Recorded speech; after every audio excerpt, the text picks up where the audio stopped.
Ted was ready to quit self-publishing completely. He had no email list, couldn't figure it out. He had no sales on the book that he had out on the market, and he had no reviews on his book. That's why today we're discussing creating an email list for self-publishers. This is Chris Baird from selfpublishingmadeeasynow.com, where self-publishing doesn't have to be so hard. So it was about 6 months ago, and Ted came to me as a coaching client. He wanted to know more about how exactly he could unleash the power of using email in terms of his marketing to get reviews and to get more sales on his book. But he didn't know anything about how to set up and get started with email. The thing was, his books had been on the market for a while and they were not getting any sales. He was ready for the next step and wanted to know what exactly he could do because he had heard there was something about the power of email marketing. He had reached a point where he was completely ready to give up on everything. The problem was he wasn't very good with technology, so he wasn't sure how exactly can I use this tech if I'm not myself very good at using tech. So he started doubting a bit upon his own abilities. Some people that he listened to suggested maybe he should go to one of the really popular models. It was very expensive and extremely complex and involved these funnels that you supposedly could click and make millions or something. Your books would start selling like crazy. The problem was his budget wasn't really big enough to cover that. And at the same time, he wasn't sure upon how exactly to implement these exact models, these funnel models, in order to generate leads and email subscribers in order to do it. As a result, a lot of this stuff from these fake gurus who were trying to overcomplicate things in order to charge him so much, he realized this was simply not going to work. So the next thing he did was he heard about other options that are cheaper, but you just set it up on your own website and you're able to then pull the emails in through an auto mailer. One of the cheaper ones, for example, like MailChimp or MailLite, some of these other ones, and he would set up his own website in order to get this going. But then it required an additional burden, which was, well, how do I set up my own website? If I'm going to have a website in order to get these emails on there, well, now I need to understand about WordPress and a lot of these other complicated options. And as you remember, the problem is technology was a bit of a challenge for Ted. So that's when he came to me and we sat down and explored exactly where he was on his self-publishing journey. So after going through a coaching session, we were able to take a look and realize that in his exact situation, the best option was Activecampaign. And that's one of the things that I moved. I was originally tried MailChimp, which wouldn't allow me to send some links like with Amazon links.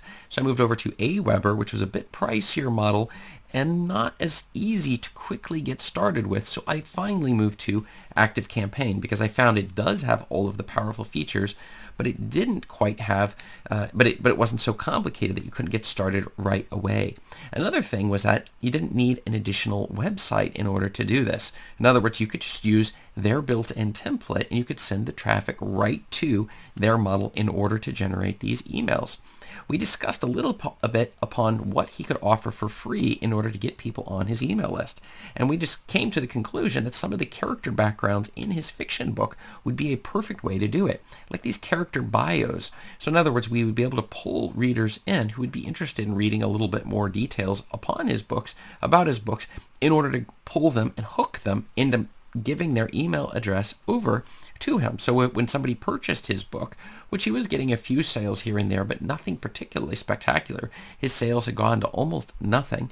But the fact is by putting a email requester in the middle, in the beginning and towards the end, asking people, give me your email address and I'll give you more information on these characters, or perhaps a map of the world that he had done, or perhaps an additional short story. There's lots of ways of getting people to join the email list. And he found for him, it was the character bios was the thing that he wanted to nail upon. And so in the beginning of his book, he would just include a link there and say, hey, get a free whatever it happens to be. And then what would happen is that people who came to his page and did the look through, in other words, deciding whether they wanted to get his book or not, they would actually even see the link and think, oh my goodness, look, I don't even have to buy the book and I can get just a free thing without even buying the book. Little do they know, they're giving their email address so that he's able to ask and make requests. It's a win-win situation. Nobody loses here. But he asked me how exactly, how often should I be available how often should I contact people on this email list? Because I don't really want to bother people. And I commented him that you really need to do it on a weekly basis, because if you go on a monthly or every other month, people forget you and they will mark you as spam, and that will create problems with your email responder. Twice a week is even better, which is something that I myself tend to use on my email list. 2 times a week, making general notifications, and for special events, like, for example, when something's going to go on sale or I have a special deal, then we'll send out special ones for special high points, like, for example, St. Patrick's Day or Mother's Day or these sorts of things, so that we'd be able to generate additional traffic, giving people the best offer and best value we possibly can, and also celebrating particular high points of the year, Christmas, Black Friday, these sorts of things.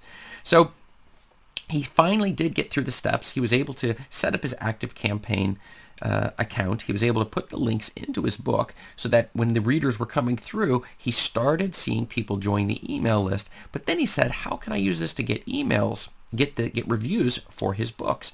And I commented him, I said, the easiest way of going and getting these reviews is simply telling the people who have joined your list, no matter if your list is 5 people or 5,000 people, the fact is you can ask them and say, hey, would you like to get an advanced copy of my book in exchange for a review? And this particular strategy is a very effective one, because people are like, yes, I want the next book in your series for free in exchange for this. This is a fantastic deal. You have to say it's an honest review. We're not asking them to give 5-star reviews, but for an honest review in order to get this whole process started. So the thing is that he finally reached the point where he had people and they were getting ready to leave a review on his book for a few of these people, but then they discovered they needed to actually have spent $50 on Amazon in order to even leave the reviews. And that was when I suggested to him that one thing you might consider doing is saying, in order to let them join your advanced review team, you want to first see that they've already left a review on Amazon. If they've never left a review on Amazon, it might be wise not to just give your books away for free to people on your email list, but rather make sure that they actually have already done it. Write down the name exactly in the book they've left the review on, and then when you give them your free book, say, look, I can give it to you, but I can give you about a month to read it and leave a review on my book. And if they don't do that, well, then you put them on a blacklist, and we don't give them any additional books for free. So this was a very, very powerful. He was able to implement this, and by using the strategies that I went through with him during our session, he saw that it kept on growing the size of the list. He was building relationships with his readers. He was discussing aspects of his book. He was seeing that his readers became more enthusiastic, and he was able to increase sales by telling them when new books would be coming out, as well as getting finally these reviews on his books, which was triggering organic sales, bringing additional people onto his email list, and it went round and round. And so you see that Ted, by implementing these email strategies, he was completely able to do that. The next step for Ted, though, I told him was you're definitely going to want to focus on your Amazon ads. And that's the reason why I said you definitely need to check out the 3 best Amazon ad strategies for beginners right up here. Thanks.